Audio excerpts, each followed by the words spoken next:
añadido una sorpresa a nuestra mesa de tarde, que va a ser divertida y que promete, ya les aseguro, consistente en una pequeña proyección de 3 minutos apenas, donde estas mujeres magníficas de Women Links, que hacen un trabajo incuantificable a nivel de defensa internacional de las mujeres y las niñas, nos van a explicar lo que son sus premios de justicia e igualdad. Igualmente les recuerdo para todas aquellas personas activas en Twitter, Facebook, etcétera, que nuestro hashtag es Juezas Igualdad y que realmente desde primeras horas de esta mañana vaqueando, o sea que pueden participar, pueden actuar y informarse de lo que va a pasar. Gracias. Presento con Tania Soto. Hola a todas y todos.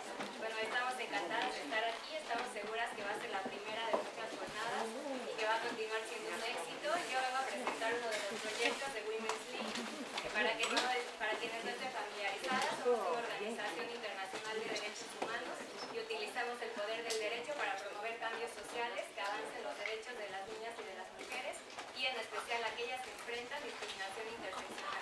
A continuación vamos a ver el video, yo creo que ahí se explican por sí solo los premios y pues muchas gracias y esperamos que les guste.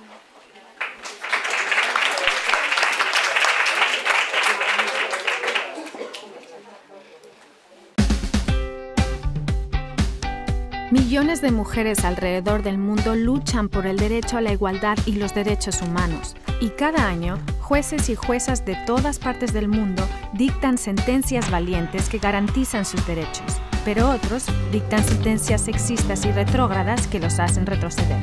Las decisiones judiciales y los jueces que las toman tienen una influencia enorme en la vida diaria de las mujeres, sus familias y la sociedad en todas partes del mundo. Los premios Género y Justicia al Descubierto colocan una lupa sobre los jueces y juezas para poner al descubierto las decisiones que toman, dándonos el poder de hacerlos responsables por ellas. Necesitamos tu ayuda en esta tarea. Durante las protestas en la Plaza Tahrir del Cairo, las mujeres fueron arrestadas por manifestar sus ideas políticas.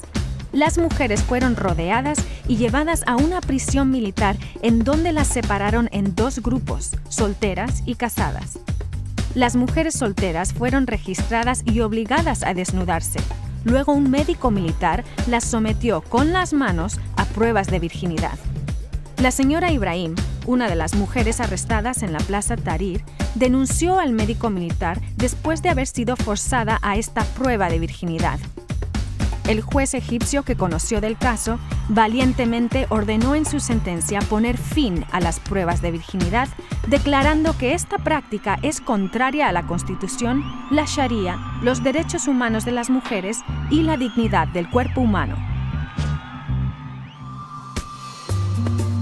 Un tribunal del estado de Texas dictó una sentencia confirmando una ley que obliga a las mujeres a someterse a una ecografía y a escuchar los latidos del corazón del feto como requisito para poder acceder a un aborto. Una clínica de salud para las mujeres demandó esta ley ante ese tribunal, argumentando que violaba el derecho a la libertad de expresión de los y las médicas, las pacientes y sus familias. Sin embargo, en su sentencia, los jueces de Texas obligan a los y las médicas a disuadir a las pacientes para que no se hagan un aborto, incluso cuando es la opción médica recomendada. Como consecuencia, las mujeres y sus familias no pueden ejercer sus derechos constitucionales. Los jueces de la Corte Suprema de Justicia de Irán sostuvieron que si una mujer se niega a cumplir con sus obligaciones de esposa, pierde su derecho a divorciarse del marido, incluso si el marido se casa con otra. En la República Democrática del Congo, un juez de un tribunal militar dictó una sentencia condenando las violaciones sexuales masivas que fueron perpetradas como estrategia de guerra durante el conflicto armado en ese país. El juez declaró culpable a un alto mando del ejército por crímenes de lesa humanidad, sentando un precedente fundamental que garantiza el acceso a la justicia para las mujeres. Cada año, juezas y jueces alrededor del mundo deciden sobre miles de casos como estos que afectan las vidas de las mujeres y sus comunidades. Necesitamos tu ayuda para exigir responsabilidades a los tribunales y para animar a los jueces y juezas a que tomen decisiones que avancen en los derechos humanos. ¿Conoces sentencias judiciales en donde las mujeres son discriminadas o sentencias que garantizan el derecho a la igualdad y consideras deben ser imitadas por otros jueces y juezas? Por favor, compártelas con nosotras y vota en los premios del público. Juntos podemos contribuir a que los derechos humanos de las mujeres y los de todas las personas sean protegidos. Para más información, visita womenslinkworldwide.org.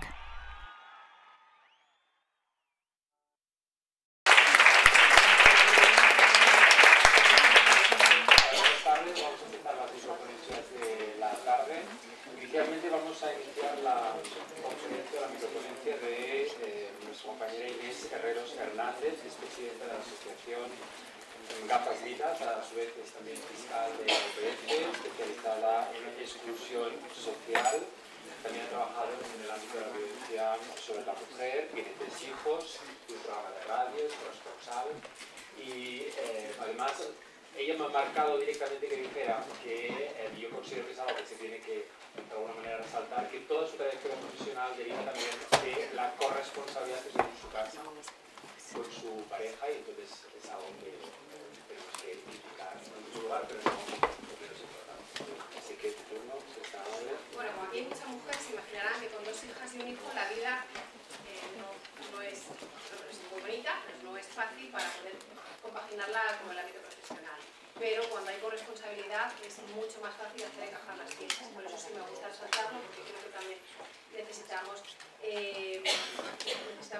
dar luz también sobre los referentes masculinos que se nos están incluyendo y que se están haciendo actividades difusiones. Soy fiscal, he trabajado durante 5 años en un juzgado de violencia de género y vengo de una trayectoria donde mi compromiso social, he participado y he pertenecido a numerosas organizaciones gubernamentales desde que era bastante jovencilla y siempre he ido de la mano en materias que tienen que ver con la exclusión social. He vivido de espaldas al género durante muchísimo tiempo. He pensado que la pobreza y que las injusticias estaban generalizadas en mi posición de mujer blanca, de origen clase media, fiscal, con poder. Tenía la sensación de que podía entender al resto de las mujeres simplemente por tener vagina al igual que ellas. El contacto en el juzgado de violencia de género me enfrentó con una realidad donde pensé que quizá no era capaz de comprender la realidad que se me ponía delante de los ojos, más allá de la legal, de saber el código penal, que muchas veces no es lo más complicado ni lo más difícil.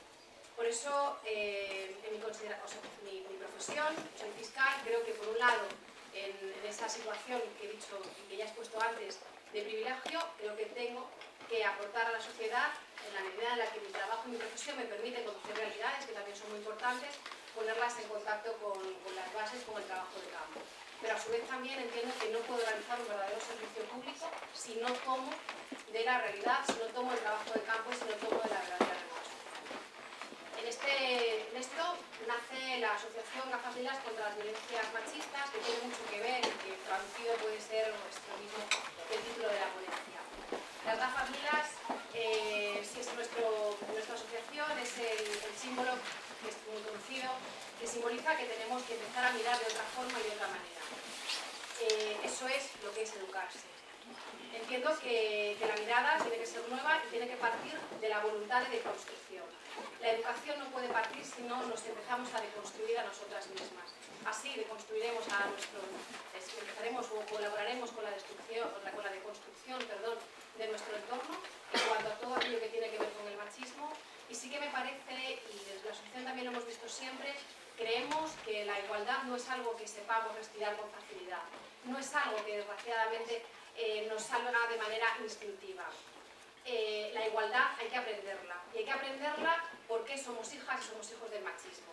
Por eso las gafas lilas y las violencias machistas significan, es un término que hemos aprendido de nuestras compañeras feministas de otras organizaciones, significa que hay un único machismo como una única ideología de la consideración de que el hombre es superior a la mujer, simplemente por haber nacido con un sexo distinto, pero sin embargo genera muchísimos tipos de violencias. Las violencias las podemos encontrar en cualquier sitio donde encontremos que nos encontramos con una situación de desigualdad. No hay hay mucho tiempo, pero sí quiero hacer un esquema en el que cuando se habla de educación yo creo que se pueden diferenciar dos tipos de educación, la educación reglada y la educación que no es reglada. Comenzando por la educación reglada, dando una pincelada, parece evidente que no hay ninguna disposición social, política ni de ningún tipo para que la situación de desigualdad y el machismo vaya muriendo y vaya desapareciendo. Si esto no fuese así, si hubiese una voluntad de cambio, existirían claramente desde el momento en el que los niños entran dentro del sistema escolar, existirían asignaturas que fueran dadas y que tuvieran relación con la igualdad. No vale que la igualdad no sea un principio inspirador del resto de las asignaturas, sino que se tendría que haber abordado de una manera cierta y de una manera, y haberse hecho con conciencia. Si verdaderamente existiese una voluntad política y una voluntad social y todos quisiéramos contribuir hacia el cambio y buscar una sociedad igualitaria, entonces desde el momento en que las niñas y los niños entrasen en el colegio no les engañaríamos diciéndole que vivimos una realidad igualitaria. Entraríamos y les diríamos que desgraciadamente vivimos una situación que no es igualitaria y que por eso tenemos que luchar. Y les enseñaríamos a los niños que tienen que sumarse a la lucha de las niñas. Y les enseñaríamos a los niños a que llevar muñecas al colegio no es algo malo. Desde el punto de vista de la antropología, dicen que un niño no puede, o la explicación que se da que un niño no pueda llevar muñecas al colegio no es otra que la consideración que todo aquello que tiene que ver con el papel que tradicionalmente se le ha atribuido a la mujer es inferior. Volvemos y nos ponemos en contacto con la ideología del machismo. El machismo supone que el hombre es superior a la mujer. Por eso los hombres no llevan faldas, por eso los hombres no les gusta mucho utilizar el color rosa, por eso los hombres no se ponen purpurina, los niños por eso no van al colegio con muñecas. Sin embargo, las mujeres, en esta lucha por el camino de la igualdad, sí que hemos entendido que los roles masculinos que están arriba sí que nos es fácil y resulta pues, más fácil que una niña pueda jugar dentro de todas las complicaciones que tiene, pero no tiene tanto como haciendo el camino inverso, pueden ir con un balón al colegio. Verdaderamente, si tuviésemos voluntad de que la educación reglada, le estaríamos diciendo nada más entrar a las niñas que esto no es una situación igualitaria, que no pasa absolutamente nada. Y por fin, si tuviésemos una voluntad de que esto cambiase, estaríamos diciéndole al profesorado que tiene la obligación de pasar cursos, porque la igualdad, y adivino que les habrá pasado a todas, nos hemos descubierto en las conversaciones, en las reflexiones, hemos caído en cosas que no habríamos caído, hemos leído libros y aquí nadie ha venido sabida, porque somos hijas del machismo. En relación a la educación no reglada, es a la que la Asociación Gafas Lilas contra las Violencias Machistas nos estamos dedicando. Estamos trabajando, ojalá pudiéramos y tener la osadía algún día de poder bajar las plazas y recoger y retomar esas plazas para poder juntar a mujeres y poder juntar a hombres y decirles qué es lo que pensamos y reflexionar conjuntamente. Estamos reflexionando conjuntamente con mujeres y con hombres en este trabajo de campo que hacemos y quería también diferenciar tres tipos de experiencias que estamos teniendo. En primer lugar, con las mujeres mayores. Tenemos una experiencia absolutamente gratificante cuando vamos y generamos un espacio de reflexión donde normalmente mi compañera Carolina y yo explicamos y hacemos una exposición, un poco como la que estamos haciendo ahora, pero con un reconocimiento a la memoria histórica de esas mujeres que fueron desechadas a la cocina, desechadas de todos los ámbitos sociales, de todos los ámbitos políticos, y además de eso se les dijo que era su obligación, no se les reconoció nada. Mujeres que iban mermando su estima a base de hacer pucheros, a base de cambiar pañales y de recoger los mocos de sus hijos sin que nadie les dijera ni siquiera gracias o no. Eso les iba mermando y ha hecho que en numerosas ocasiones hayan sido mujeres que han llegado, no mujeres como nosotras, no han tenido nuestra oportunidad y han llegado al final de la vida muy cansadas. Muchas son tachadas de locas, son tachadas de depresivas, son tachadas de mujeres que son desequilibradas. No, son mujeres que han batido el cobre y que no las han dejado. Son mujeres que han sido pisoteadas y que han sido postergadas. Entonces, cuando se va con un discurso, ahora lo estoy haciendo más no entramos así, un discurso de reconocimiento desde lo positivo, la dignidad de la persona es algo, por supuesto, que no muere, por muy indigno que nos parezcan los actos que otros hacen, y en este caso que hacen sobre las mujeres. Pero es verdad que a veces la dignidad está marchita. Y nos encontramos con mujeres que tienen la dignidad marchita, pero cuando llegamos y les hablamos de esto, es como si florecieran. Y cuando a la vuelta se ponen a hablar, se ponen a contar sus experiencias, y sobre todo cuando dicen, no hayamos escuchado nunca esto, cuando se les dice que hubo con el franquismo un sistema político que tenía, como se dice, que pivotaba en torno a la mujer postergada, porque social y económicamente se funcionaba así, pueden entender mejor y a lo mejor darle valor a su sufrimiento. Y sobre todo cuando se les recuerda que tenemos un sistema económico que solamente se puede sostener si tenemos mujeres que trabajen de forma gratuita. En cuanto a la educación esta que hablamos, de la educación no reglada, en cuanto al trabajo de campo con los jóvenes, aquí simplemente quiero reivindicar y quiero hacer una denuncia. Desde el ámbito de la cultura, que desde luego está absolutamente maltratada por todos, sobre todo por este gobierno político que hemos tenido, pero queremos una cultura de igualdad. Queremos que nuestros jóvenes se vean reflejados en modelos en las series, en las películas, en las novelas, en los cuentos que se cuenten, en las obras de teatro, cuando hagan las cosas en clase. Porque les digo una cosa, la igualdad produce adicción. La igualdad es libertad y la libertad produce adicción. Y cuando las niñas ven modelos que les gustan, saben perfectamente identificarlos. Y entonces saben identificar mucho mejor lo que quieren. Porque me imagino también que todas las que estamos aquí, cuando hablo de todas, también les incluyo a ellos, tienen un modelo, alguien que un día siguieron, alguien que un día les despertó algo dentro, alguien que a base de una conversación o de verle necesitamos referentes. Y por último, quiero hablar también del trabajo de campo que estamos haciendo con las niñas y los niños. Como son más pequeños, en este caso estamos haciendo un trabajo y acercándonos a ellos a partir de la reflexión, sobre todo de nuestras hijas y nuestros hijos y lo que están viviendo en nuestro entorno.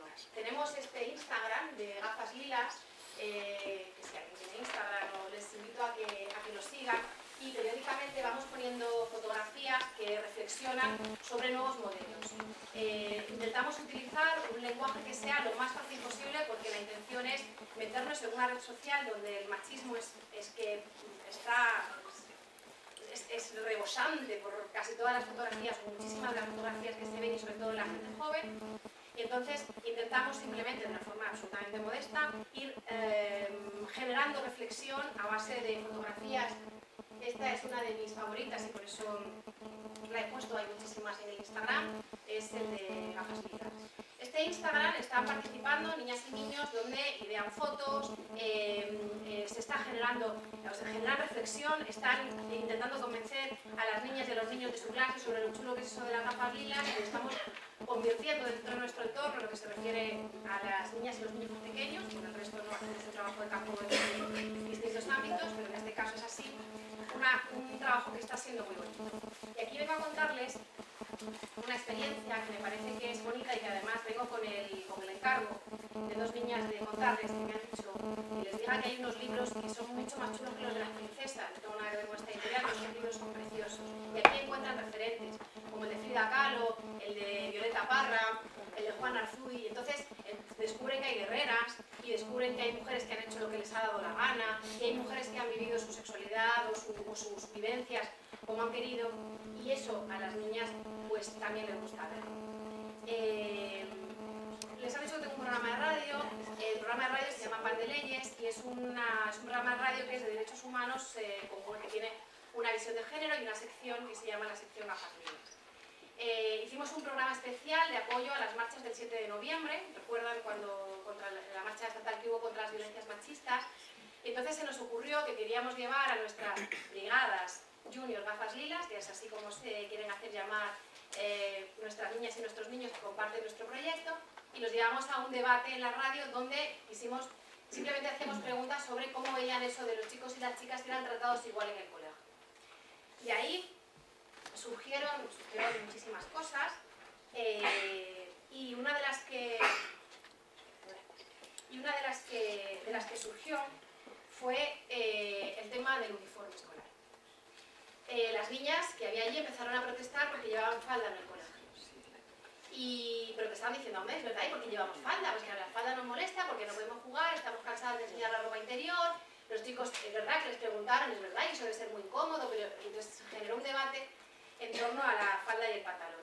Como moderaba con mi compañera el debate y soy fiscal, pues les expliqué que había una sentencia del Tribunal Supremo, y es que tenemos hoy a Luisa Segoviano, que no he querido compartir antes con ella lo que iba a contar porque me parece muy emotivo para mí. Les conté que había una sentencia del Tribunal Supremo 19 de abril del 2011 donde dejó zanjado el tema. Las mujeres en los hospitales se les dijo que podían llevar pantalón o falda a elección porque si no era una discriminación del derecho, o sea, una discriminación por sexo previsto en el derecho a la igualdad de la Constitución española. Así con palabras que lo entendieran, lo expliqué. Recuerdo que una de las niñas se quedó mirando, les pareció muy normal, y una de las niñas dijo, qué pena que las mujeres, estoy hablando de niñas que tienen, esta charla fue años. Y entonces una de las niñas dijo, uy, qué pena que hayan tenido que ir a un tribunal para que les digan que pueden llevar pantalón, si no van a... A partir de ahí quedó el debate, pero sus cabezas seguían funcionando. Una niña de 8 años le dice a su madre que, pasado 2 meses, que ha estado pensando sobre el tema y que no va a llevar más falda al colegio, que ella tiene el derecho a llevar pantalón al colegio y que no va a llevar falda. Esto fue un viernes. La mamá de la niña le dice que efectivamente tiene el derecho, que si quiere hacerlo, pero tiene que saber que no es fácil, que es una cosa complicada y que si era mejor avisar. Esta niña le dice a su madre que no. Eso le recuerda cuando ella ha escuchado que las abuelas antiguamente pedían permiso a sus maridos para poder salir a tomar un café. Y que ella sabe que cuando hay derecho a hacer una cosa no hay que pedir permiso. La mamá le dice a la niña, bien, pues si te encuentras problemas en el colegio, querrías decir que la falda te roza y te hace mal y te da eczema. Y la niña le dice, no. Porque así pueden decir que solamente me dejan a mí llevar el pantalón porque a mí me da eczema la falda. Yo quiero que todas las niñas lleven pantalón. Esta niña no es más que una niña normal y corriente que se le ha dado la opción de pensar en un momento determinado y que evidentemente vive una cosa que también estamos experimentando, que es que basta con que las gafas lilas las ponga la mamá o el papá para que, por arte de magia, se reproduzcan las gafas lilas en las niñas y los niños y empiecen a ver dónde habita la desigualdad. Entonces, esta niña dice, sí, yo sé que es difícil, voy a llamar a una amiga mía. La amiga tiene 9 años. Y la amiga de 9 y la amiga de 8 decían que el lunes van a ir con pantalón. Y el lunes se presentan, estas son las niñas valientes que se presentaron en el colegio con pantalón un lunes por la mañana. Les estoy hablando de hace un mes, del año 2016. Fue un shock. Y a partir de ahora, la cantidad de niñas que están yendo con faldas en nuestro país, sin que se les haya dado el derecho a llevar pantalón como sus compañeros. Y nosotras, las mujeres adultas, ya lo tenemos resuelto. Ha sido el colegio, respondió bien, evidentemente entendió, sí que tuvo una inversión en el momento, sí que se intentó decir que era esto, que se le iba a decir a los niños, vino, muy bien, fenomenal, pero no ha sido una cosa fácil. Se ha producido además, cuando las niñas cuentan, se produce además un efecto curioso dentro de una, esto que les voy a contar es dentro de un entorno cuidado, donde se quieren en el grupo, pero se produce por parte de las chicas una solidaridad inmediata y por parte de los chicos, de los compañeros, se produce una situación donde... Vale, perfecto. Bueno, no fue fácil, de momento no se ha extendido, pero estas niñas lo que quieren es que esto pueda extenderse y saben que hoy venía a hablar de esto, querían que hoy viniera a hablar de esto, no sabían porque yo no me di cuenta que estaba una de las magistradas ponentes de que firmó la sentencia, les va a hacer un montón de ilusión y simplemente invitarles a que a partir de ahora cuando vean una niña con falda se den cuenta que nadie le ha preguntado, o sea que nadie le ha dado la opción de llevar otra cosa mientras que las mamás, nosotras ya tenemos resuelto el problema. Termino y me despido con esto, que es un vídeo, es la editorial de un programa de radio, dura 1 minuto y medio, no me paso. ¿Qué tal pasa?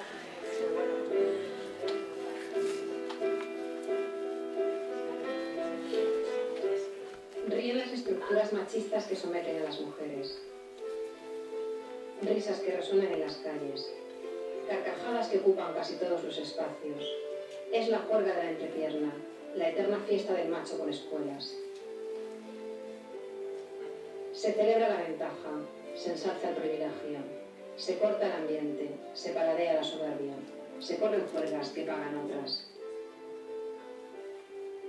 Gozan los señores de la casa con sus sirvientas esposadas. Es la suerte del que manda, la interminable verbena del macho carcelero. Mujeres prisioneras en sus casas y en sus vidas. Mujeres ninguneadas que no toman decisiones. Mujeres secuestradas que limpian, cuidan, ordenan, cocinan. Compañeras que valen menos que los céntimos que nadie les paga. Que aquí se acabe esta maldita fiesta.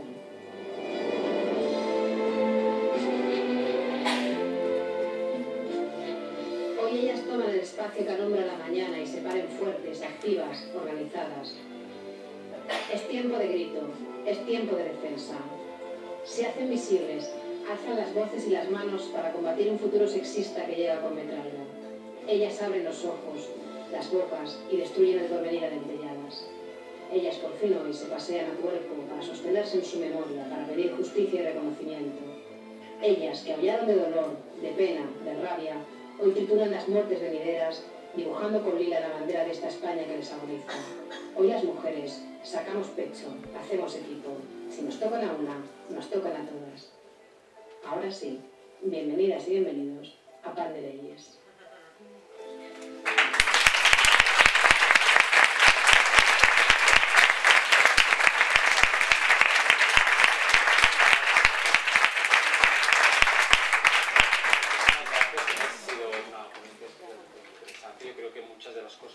Se solucionarían, o veremos que no tenemos ningún problema cuando las mujeres pueden libremente ir con pantalones y los hombres podamos ir libremente con falda.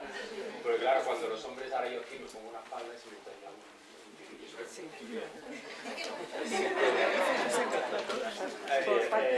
es un placer para mí, lógicamente, presentar a Ana Ferrer. Ana Ferrer es la primera mujer a acceder al Alto Tribunal, a nuestro Tribunal Supremo, dentro del ámbito de la Sala de lo Penal. Para los magistrados que trabajamos en la Comunidad de Madrid, es una persona especialmente querida, porque ha sido durante muchos años presidenta de la Audiencia Provincial de Madrid. Nos pusimos muy contentos cuando supimos que accedías al Tribunal Supremo. Tiene una larga trayectoria de 34 años en el ejercicio de la jurisdicción y además todos hemos tenido el placer de escuchar sus ponencias. Son especialmente didácticas, claras, y nos va a hablar de un tema especialmente desconocido, pero muy interesante dentro del ámbito de los derechos humanos. Muchas gracias. Sí, bueno, buenas tardes a todos y a todas, y muy especialmente a las compañeras de la Asociación de Mujeres Jueces. Llevo muchos años en la actividad asociativa, muchas de vosotras sois compañeras de asociación, otras procedéis de otras o incluso no estéis asociadas. Os animo en esta decisión que habéis tomado. Yo considero que en materia de igualdad todo suma. Y os deseo todo el éxito en el desempeño de los objetivos que os propongáis. Muchos de ellos coincidirán con los que abordamos desde nuestra asociación y otros no, pero desde luego nos enriquecerán a todos. Y en ese ámbito me gustaba, agradecí mucho a Gloria que me invitara a estar hoy aquí, bueno, por hacer esta aportación en la medida de mis posibilidades para daros un respaldo hoy que es vuestra presentación en público.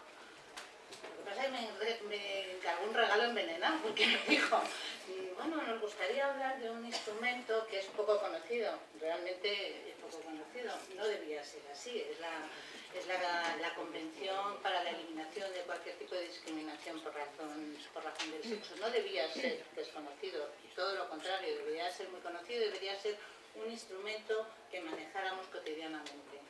Pero, desgraciadamente, el nivel de conocimiento no llega al que, desde mi punto de vista, al que debería ser.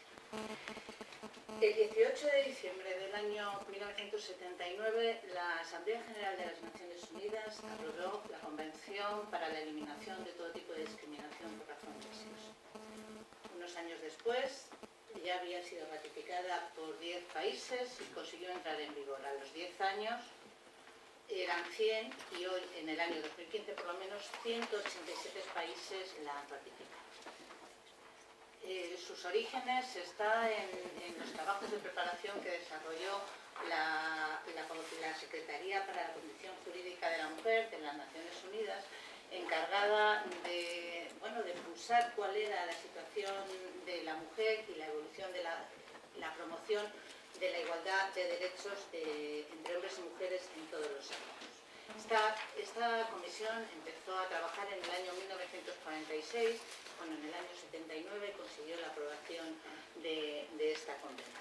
Esta convención parte de una definición de la discriminación que considera que es toda distinción, exclusión o rescisión de cualquier tipo en el ejercicio de los derechos en cualquier orden, en el orden político, en el orden económico, en el orden social, en el orden laboral, en el orden cultural, y a partir de ahí establece un catálogo de derechos básicos. No solo es una declaración de derechos, sino que pretende algo más, pretende ser un plan de actuación para los distintos estados. Por eso establece la obligación de los estados que la ratifican de adoptar un estatuto de protección que garantice a las mujeres el derecho a la no discriminación, la protección jurídica por parte del Estado y además la protección, vías de protección a través de los tribunales de los supuestos de discriminación que realmente se trata ya digo, todo tipo de derechos. Una primera parte se dedica realmente al estatuto jurídico y político de las mujeres, desde el derecho a la igualdad, en toda la proyección de su relación de toda la actividad, desde el derecho a la salud, el derecho a la educación, el derecho al empleo, el derecho a la participación política, el derecho a las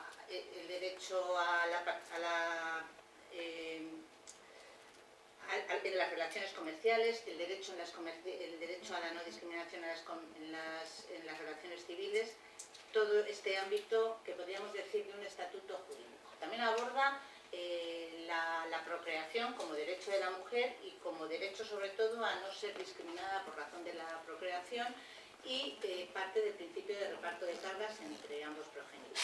Y por último, la última parte de la Convención la dedica a tomar partido proponiendo políticas que permitan vencer el papel estereotipado de la mujer a lo largo de la historia, y promueve este tipo de políticas. Finalmente, la propia Convención, estoy tratándola un poco a la pluma porque es que si no el tiempo no nos permite profundizar más, y me parece que lo más importante es la segunda parte, que es el comité. El final de la Convención crea un organismo que sería el encargado de controlar que los Estados miembros cumplen con sus obligaciones de adaptación de las legislaciones a la propia Convención. Y crea así el comité para eliminar la discriminación, todo tipo de discriminación por razón del sexo. Este comité, tal y como lo crea la Convención en el año 1979, tiene como única misión supervisar que los distintos estados acomodan sus legislaciones a esas recomendaciones que se van a las prescripciones del convenio y que cumplen las recomendaciones que hace esta comisión. Este comité hace recomendaciones y da opiniones que los Estados miembros tienen la obligación de tomar en consideración, y a su vez han asumido el compromiso de adaptar sus legislaciones y establecer un abanico de recursos que permitan a las mujeres la protección efectiva frente a cualquier tipo de discriminación. Sin embargo, con el paso del tiempo se va viendo que la creación de este comité no es suficiente y que las distintas manifestaciones de violencia contra las mujeres hacen necesario la creación de una instancia internacional que resuelva, no haga pronunciamientos genéricos, sino que fuera capaz de entrar a resolver cuestiones concretas. Y así, tras la Conferencia Mundial de los Derechos Humanos que se celebró en Ginebra en el año 1993, se nombró un relator con la idea de que pulsara cuál era el estado general y propusiera la creación de ese organismo internacional, de esa instancia internacional que, parangonándose a los que existen en otros ámbitos, permitieran conocer de casos concretos de discriminación. En principio, surgió la iniciativa como para supuestos de violencia. Sin embargo, los trabajos concluyeron en el protocolo facultativo a esta convención, que se aprobó en el año 1999, sí, en el que a este comité, que ya había creado la comisión, le atribuye una competencia específica, que es la de conocer denuncias concretas que le dirijan las mujeres de los estados que lo han ratificado en relación a violaciones concretas también por razón que pudieran implicar incumplimiento de la normativa de los derechos reconocidos en la Convención.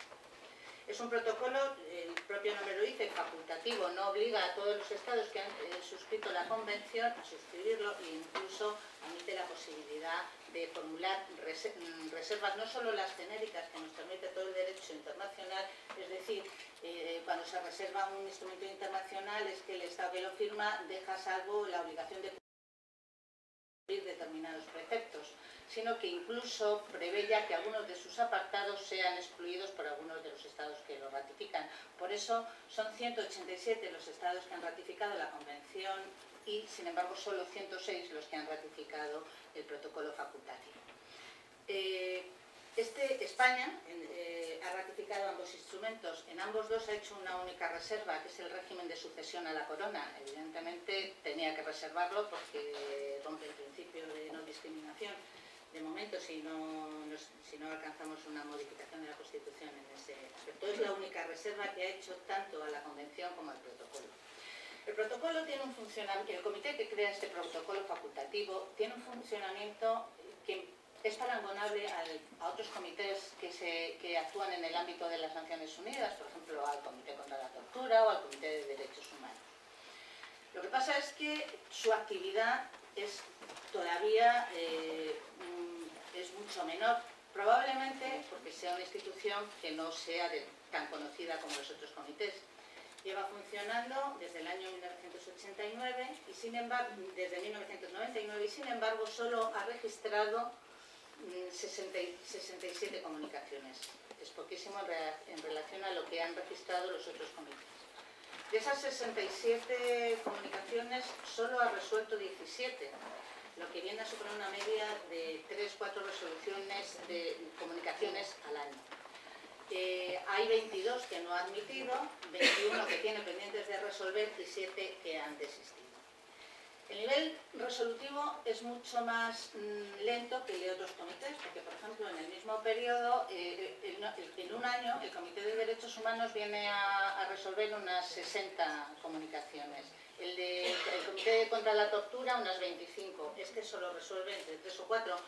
Pero, insisto, yo creo que mucho tiene que ver el que sea un instrumento que todavía no resulte lo suficientemente conocido. La finalidad, ya digo, que es que se resuelvan sobre algunas cuestiones en concreto. Esta Comisión de la Condición Jurídica de la Mujer, que ya funcionaba en el seno de Naciones Unidas, también podía tomar conocimiento de algunos supuestos concretos de violación de los derechos fundamentales y de supuestos de discriminación, pero no era para dictar resoluciones ni para pronunciarse sobre ellos, sino simplemente para pulsar un poco la evolución de los acontecimientos, el surgimiento de nuevas tendencias, de nuevas patologías encaminadas a la discriminación. Sin embargo, no existía un organismo que tuviera un carácter resolutivo al respecto. Funciona reactivamente, esto quiere decir que no puede atribuírsele ninguna función preventiva más allá que la que pueda surgir del resultado de sus recomendaciones, porque actúa siempre a reacción de determinados supuestos de discriminación que se sometan a su consideración. Es facultativo y solo puede afectar a hechos que se hayan producido a partir del momento en el que este comité empezó a funcionar. Es decir, solo puede conocer supuestos de discriminación que se hayan producido a partir del año 1999 en que empezó a funcionar. En España empezó a funcionar a partir del año, estuvo vigente el instrumento de ratificación a partir de febrero del año 2004. Me parece que en España en concreto es el 2004. Los presupuestos que tiene, bueno, pues es un procedimiento que tiene que iniciarse por escrito, es necesario la legitimación activa, la tiene cualquier persona que haya sido víctima de la discriminación, de la vulneración de cualquiera de los derechos reconocidos en el convenio. Pueden ser denuncias individuales, pueden ser denuncias colectivas, incluso cabe la posibilidad de que la víctima no suscriba la petición.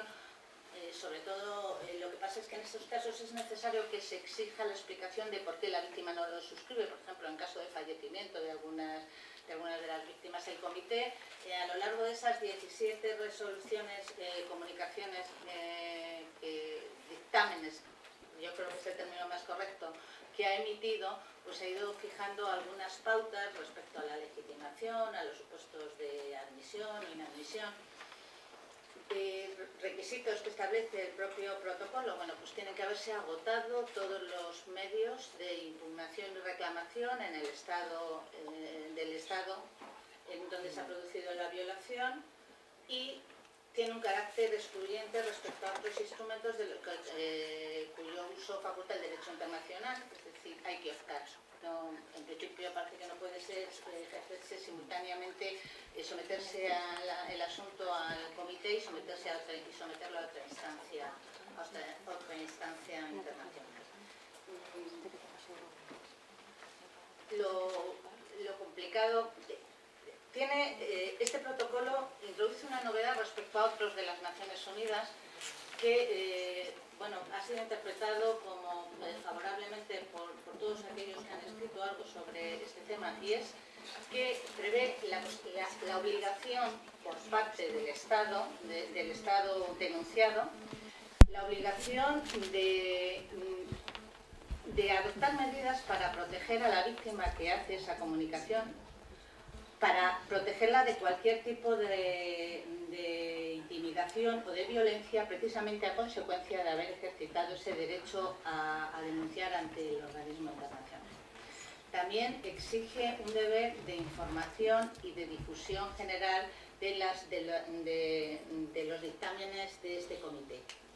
Esa información es lo que realmente le da más fuerza a estos dictámenes, y es lo que en esa medida contribuye a obligar al Estado a que tome en consideración esas recomendaciones que se contienen en el mismo. Porque el problema al que nos enfrentamos con este tipo de organismos y los dictámenes que adoptan, que alcanzan, es el poder, el efecto que esos dictámenes tienen en nuestro país. Tenemos, en España, hasta donde yo he alcanzado a conocer, se han presentado 2 comunicaciones. Una no se admitió porque se centraba en el régimen de transmisión de los títulos hereditarios, de los títulos nobiliarios, y primero no se admitió por varias razones, pues porque procedía de una regulación y la discriminación en teoría se había producido con anterioridad a la entrada en vigor del protocolo, y además porque se consideró que la titularidad de un título nobiliario no otorga otro beneficio distinto que el ser titular del mismo. No hay ningún derecho efectivo y que no se había producido vulneración. Pero fue una decisión de inadmisión. Y la publicación que sí se ha estimado es el desgraciadísimo asunto de Ángela Carreño, que en fin, que todos conocéis, y bueno, una dolorosísima historia que motivó a esta mujer, cuya hija falleció a manos del padre y es compañero, después de todo un peregrinaje por los distintos órganos de la jurisdicción. Bueno, después de intentar acciones de resarcimiento utilizando la vía de funcionamiento anormal de la Administración de Justicia, bueno, al final optó por acudir a esta instancia internacional, y efectivamente en el año 2012 se dictó la resolución, el dictamen 47 de 2012, en el que se reconocía, se recomendaba, porque la fórmula que utiliza estos dictámenes son opiniones, lo que opina el comité, y recomendaciones. Recomendaba que el Estado le reconociera una indemnización, porque el Estado no había sabido proteger a esta mujer en el derecho a no ser víctima, ella y su hija, de la violencia machista. Se reconocía además que se adoptaran medidas para que estos supuestos no se volvieran a dar, y se adaptara a la legislación y se diera información. El problema al que nos enfrentamos, creo, estarán hoy por aquí, me imagino, la letrada que la llevó, y bueno, pues el problema al que nos enfrentamos es qué efecto tiene en España este tipo de dictámenes. No existe ninguna jurisprudencia en relación a este comité en concreto, porque como es la primera comunicación no ha habido la oportunidad, pero sí la hay respecto a otro comité que funciona parecido, que es el Comité de Derechos Humanos, que varias veces nos ha condenado a España, nos ha condenado sobre todo en materia de doble instancia. Muchas veces ya nos han dicho que, bueno, finalmente el legislador parece que le ha hecho caso y ya es sobre el papel. De momento seguimos solo sobre el papel, está aplicada la doble instancia, Pero el problema es qué aplicación en concreto hay. Terminando. Vamos a ver, la jurisprudencia se ha pronunciado tanto el Tribunal Supremo, la Sala Penal, porque no lo han planteado varias veces, y el Tribunal Constitucional.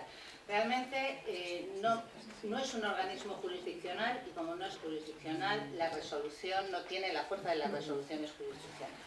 Tampoco, en consecuencia, no se puede hacer valer, como por ejemplo, una sentencia dictada por el Tribunal de Estrasburgo. La Sala Segunda ya ha señalado que no se puede utilizar, hacer valer, anular una sentencia firme con apoyo en un dictamen del comité. No se puede hacer valer como una de las razones que den lugar a un recurso de revisión, para el que, sin embargo, respecto al que sí se ha previsto, por ejemplo, la condena del Tribunal de Estrasburgo. Tampoco es un hecho nuevo que pueda dar lugar a una declaración de nulidad, es decir, no tiene fuerza para acabar o romper o fraccionar la que emana de la firmeza de las resoluciones judiciales. Sin embargo, tampoco es un órgano al que le incumba la interpretación auténtica de los preceptos del convenio. Eso lo ha puesto de relieve el Tribunal Constitucional, que en definitiva ha mantenido que carecen de efecto vinculante para los tribunales. No es lo mismo para el Estado, que tiene la obligación de respetarlo y de tomarlo en consideración. El convenio dice de tomarlo en consideración.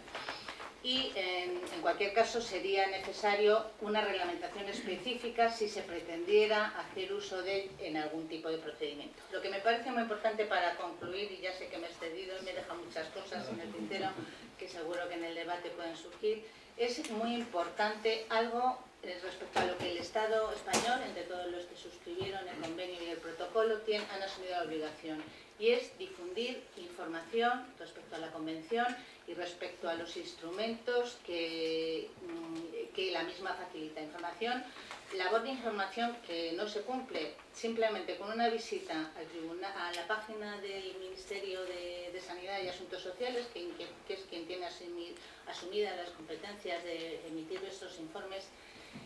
La última referencia es al informe que España presentó en el año 2009. En el año 2015 España ha presentado otro informe respecto al que nos han hecho recomendaciones que tienen que ver mucho con el tema de la educación, que tú has tratado en tu intervención, con el tema de la participación de la mujer en la política y en los órganos de decisión, que nos afecta desde el punto de vista profesional. En fin, información. Es prácticamente imposible localizar hoy en día por la red el informe que ha presentado España en el año 2015, como no sea a través de las Naciones Unidas. Y ahora ya sí que concluyo. Muchísimas gracias por vuestra atención.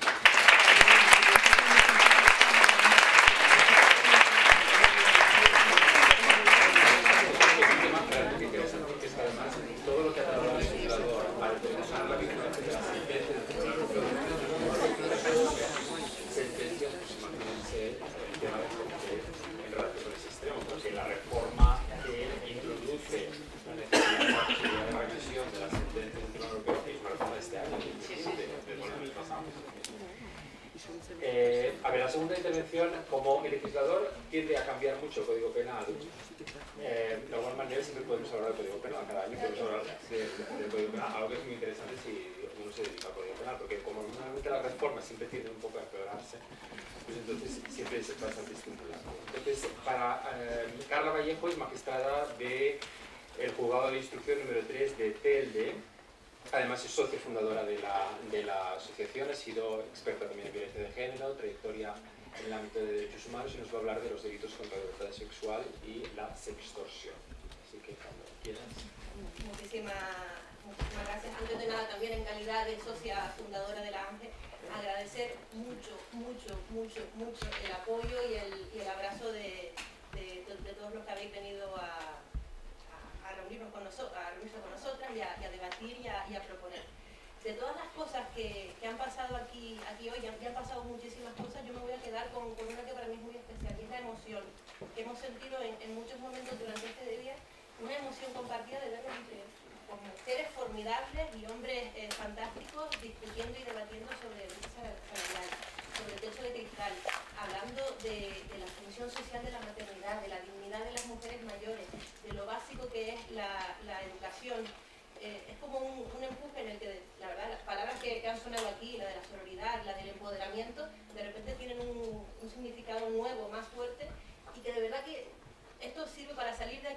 una conciencia y una seguridad de que las cosas van a cambiar porque estamos aquí nosotros, nosotras y nosotros para hacer que cambien. Solamente por esa, yo me quedo con ese detalle, con la emoción que hemos sentido en el día de hoy, yo se los agradezco de verdad muchísimo. Mi tema, efectivamente mi tema de lo que les quería hablar era de las nuevas respuestas que tenemos en el Código Penal, en los delitos contra la libertad sexual, y también terminaré hablando de un concepto que merece, yo creo, nuestra atención. Yo siempre, bueno, además, cuando te orientan sobre de qué manera iniciar una exposición, siempre te dicen que es bueno que centres la importancia del tema, que empieces con datos, que hablen de la relevancia de aquello de lo que vas a tratar. Pues en este caso libertad sexual, de cuántos tipos de procedimientos estamos hablando, cuántas condenas hay, cuál es la tipología de la víctima. El problema es que llevar a cabo esta recopilación de datos o este acceso a los datos en este tipo de delitos resulta muy complicado. A diferencia de lo que pasa, por ejemplo, con la violencia de género, entendida en toda su extensión, pero dentro del ámbito familiar, donde afortunadamente sí se está haciendo un trabajo de sistematización, de estudio, de informe, campañas de publicidad, campañas de sensibilización. En materia de libertad sexual y de delitos contra la libertad sexual, hoy en día sigue reinando un clamoroso silencio en cuanto a su denuncia y a su visibilización. No debe ser casualidad, de hecho no lo es. Y yo creo que este silencio que sigue existiendo es resto de una cierta consideración que existe todavía vergonzante acerca de quién es víctima de una agresión sexual. Los datos que hay son muy pocos. Yo los he conseguido a través del Instituto de la Mujer y también de la norma del Ministerio del Interior, y ponen de manifiesto que el tema desde luego es importante. Solo como voy a denunciar simplemente que en el año 2014 hubo un total de 8.303 denuncias por delitos contra la libertad sexual, que son 500 más de las que hubo el año anterior, el año 2013. Las víctimas en un 83,89% de los casos son mujeres. En el caso de agresión sexual con penetración, de un 91,22%, y el resto de agresiones sexuales del 85,47%.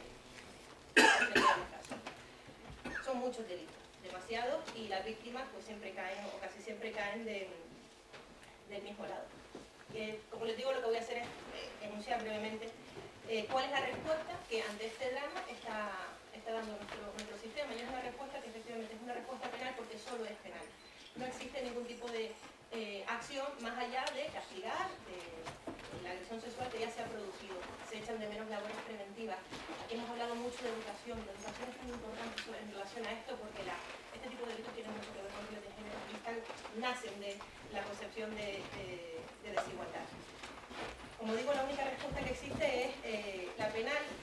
Hay que reconocer que la aprobación del Estatuto de la Víctima del Delito ha supuesto un avance en cuanto a la forma en la que se están tratando a las víctimas de este y de todos los delitos. Es verdad que se prevén circunstancias que son relevantes en materia de delitos contra la libertad sexual, como es la posibilidad de limitar al máximo las declaraciones, la posibilidad de que la víctima pueda verse acompañada, el derecho a la información del proceso en casi todas las aspectos más relevantes, pero se quedó corto porque se le olvidó una cosa, y es que no se ha extendido aún a día de hoy a las víctimas de delitos contra la libertad sexual el mismo derecho que tienen a la asistencia letrada con independencia de los medios económicos que se les reconoce en el artículo 2 a las víctimas de violencia de género, a las víctimas de trata de seres humanos y a las víctimas de terrorismo. Los que trabajamos en los juzgados, yo trabajo en un juzgado de instrucción y vemos demasiadas víctimas de agresión sexual, sabemos que son víctimas devastadas. Es quizás la situación o una de las situaciones más duras con las que uno se puede encontrar, y a la persona a la que de manera más clara ves los efectos que produce un ataque tan vil hacia ella.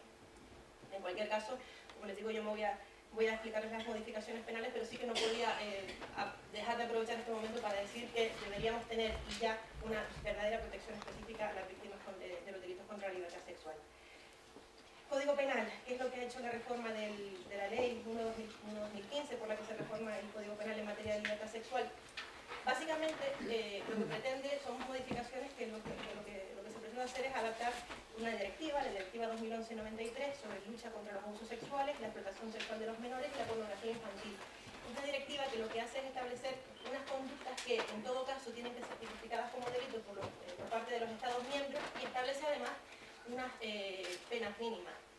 Efectivamente, la reforma del Código Penal adapta esta directiva con el consabido sistema, no me acuerdo si lo comentó Gloria, de copiar el texto de la directiva y pasarlo al Código Penal sin demasiado estudio sistemático de las consecuencias que ello produce. Esta directiva da una definición de lo que se entiende por edad de consentimiento sexual.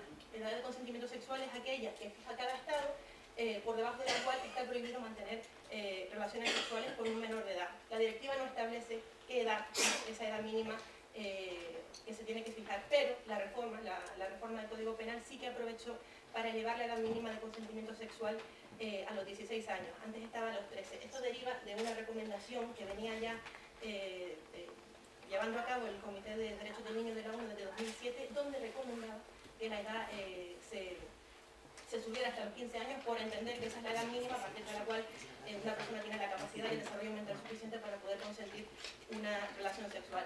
Nos fuimos a un año más, a 16, que es por otro lado una edad más o menos habitual dentro de nuestro entorno. No deja de llamar la atención que la edad de 13 años era de las más bajas de Europa, la segunda más baja. Todavía hay una más baja en vigor, que es la de 12 años, el Vaticano.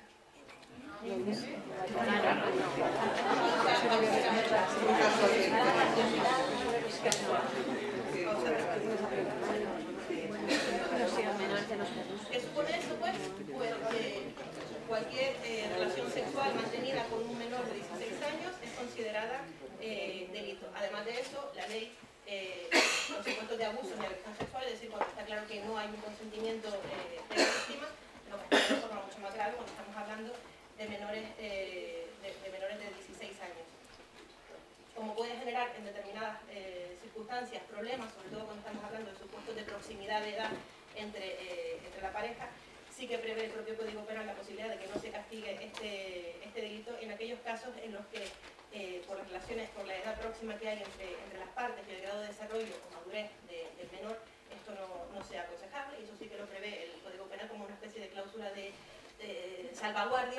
No vaya a ser que nos pasemos. Estas cosas que las pone, pero luego no se las cree demasiado, y entonces prevé una salida por la puerta de atrás para evitar pues consecuencias que no son queridas. Además de eso, se prevé un tipo penal específico para el caso de que se mantengan relaciones sexuales con menores de edad mediante engaño o abusando de una situación de superioridad o de confianza. Este precepto, que es el artículo 182, es heredero del anterior, que lo preveía para el caso de que se mantuvieran relaciones con menores de entre 13 y 16 años, pero incluye además el supuesto que es el paradigmático y que no estaba específicamente regulado. Antes solamente se hablaba del que mediante engaño mantuviera relaciones sexuales con un menor de entre 13 y 16 años. Ahora es mediante engaño o con abuso de situación de superioridad y de confianza, que es el paradigma en el que se justificaría pues esta sanción, la sanción de esta conducta. El engaño no parece tan viable desde el punto de vista práctico como el hecho real, que sí que es el prevalimiento de esta situación de superioridad. Otra cosa que se hace también en relación con los menores es regular lo que se llama el embaucamiento de menores de 16 años. También es un término anglosajón, el child grooming, que lo que viene es a recoger el ciberacoso, como se podría llamar. Teníamos ya un tipo específico que castigaba al que a través de internet contactara con un menor con la intención de quedar con él para llevar a cabo un acto sexual, siempre y cuando esto viniera acompañado de actos materiales encaminados a su ejecución. Era un tipo que inaplicable, es decir, yo las veces que lo he tenido nunca lo hemos podido llevar a juicio porque requiere tantos elementos que resultaba muy complicado. Prácticamente era como si tuviéramos que tener monitorizado a la víctima y al agresor e intervenir justo en el mismo momento en el que se iban a encontrar. Y ahí era cuando se cometía el delito. Porque como exigía luego esa realización de actos materiales encaminados a cometer el encuentro, resultaba complicado. ¿Qué es lo que hace entonces la reforma? Prevé un nuevo supuesto en el artículo 183 ter, que regula también como embaucamiento o child grooming el que a través de internet, por teléfono o a través de las tecnologías de la comunicación contacte con un menor de 16 años y de alguna manera le embauque para que le enviara material pornográfico o imágenes pornográficas. Simplemente basta, por lo tanto, el contacto y la mera petición, que sería un supuesto, luego lo hablaremos de lo que viene siendo denominado la sextorsión. En cuanto al resto de avances que se hacen en materia, el resto de modificaciones que se hacen en materia de libertad sexual, se aborda el tema de la prostitución de forma distinta. Finalmente, el legislador ha renunciado a que se castigue como delito el uso de la prostitución ajena en relación a mayores de edad, que sí que preveía la anterior reforma, pero que es verdad que en la práctica no existían condenas reales, dadas las exigencias jurisprudenciales, para poder integrar el tipo. Había dos opciones en este sentido, o bien abordar una reforma legislativa que previera de forma más específica el tipo penal para que sí se permitiera su castigo, o renunciar al castigo, y se ha optado por la segunda. No existe, por tanto, posibilidad de castigar el lucro de la prostitución ajena, salvo en aquellos supuestos en los que se demuestre que exista un acto de explotación, como en este caso sí, y siempre, en todo caso, el lucro con la prostitución ajena, si la persona víctima del mismo fuera menor de edad, en este caso sí que también estaría castigado. También, como elemento a tener en cuenta, se castiga como delito autónomo el acceso a la prostitución, es decir, aceptar tener una relación sexual con un menor de edad a cambio de dinero. Antes esto, como tal, aunque se podía haber entendido en el que promoviera y favoreciera la prostitución como aceptar un ofrecimiento, no es un acto positivo o activo de promover o favorecer, esa se solía escapar de lo que es el castigo penal. En este caso ya la mera aceptación de una relación sexual a cambio de dinero con una persona que es menor de edad ya sería en sí misma delito.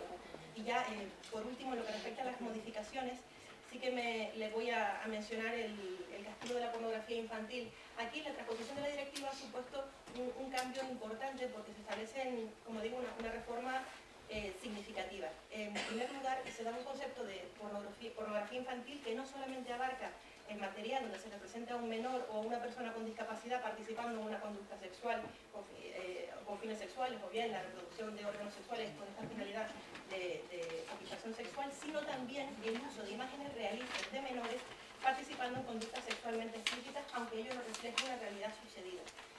Es decir, se desvincula la lesión del bien jurídico protegido de la asistencia de un previo abuso a un menor, es decir, la utilización de una imagen realista de un abuso, aunque no se haya producido, ya es delito. Se tipifica el consumo de material donde se represente a niños víctimas de abusos con fines sexuales, punto, sin necesidad de que exista una lesión o un acto previo de abuso sexual sobre ese menor.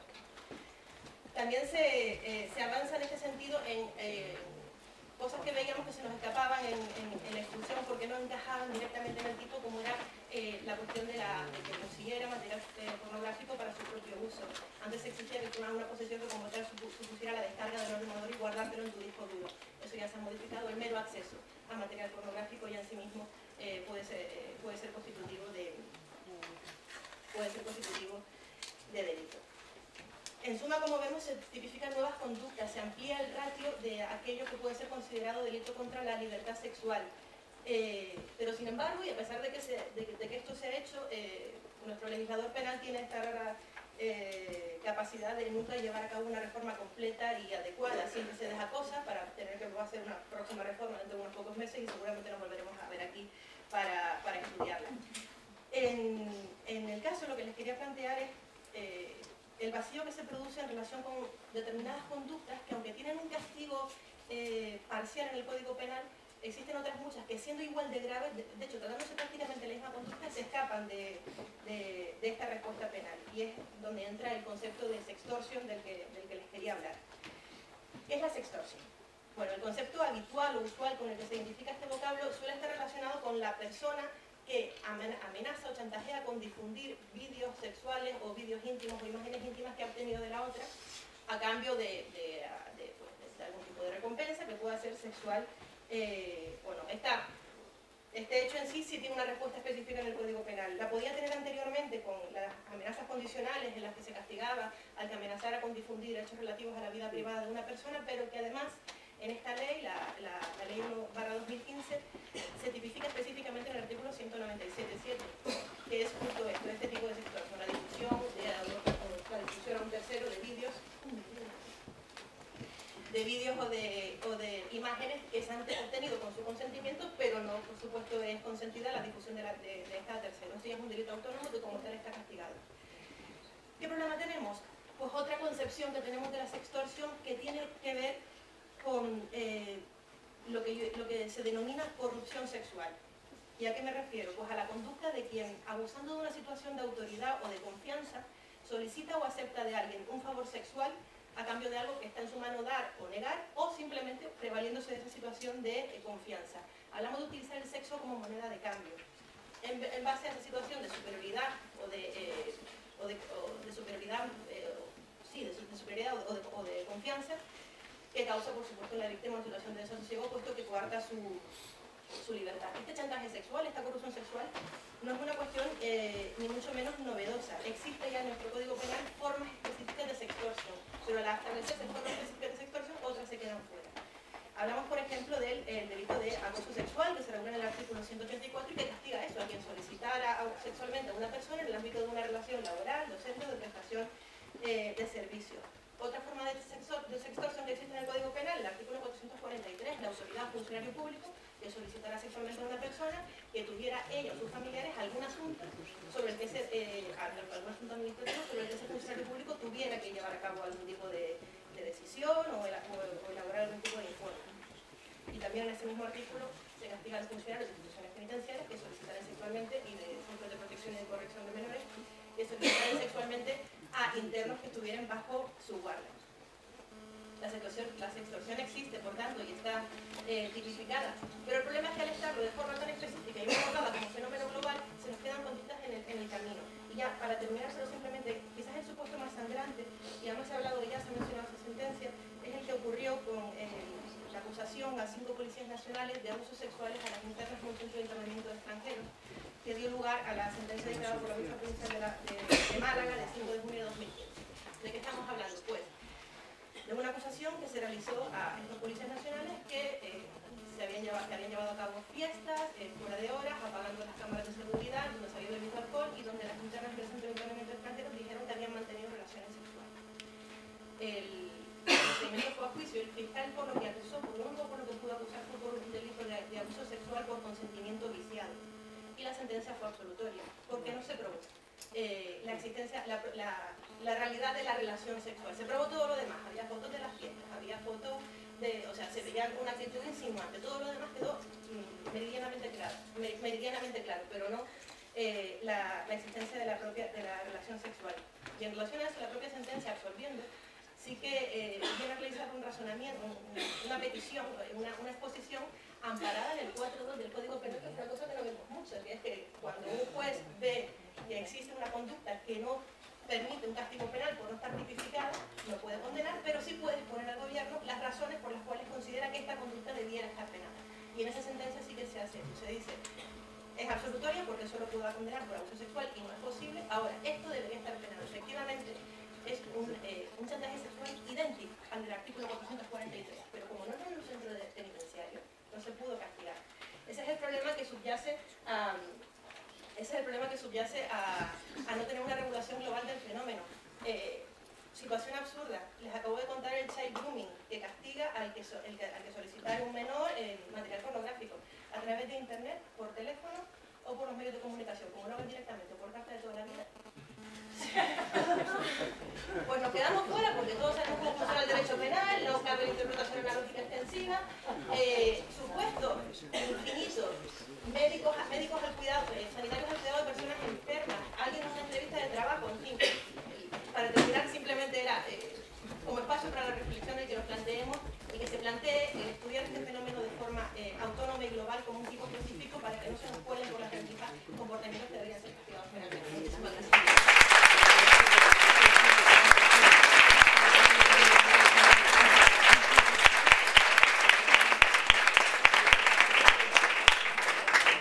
Gracias, ha sido muy interesante. Realmente es muy interesante y es muy estimulante desde una perspectiva estrictamente de derecho material, porque muchos de los problemas que te encuentras es desde el derecho procesal, como pruebas muchos de los delitos que se producen y eso genera frustración.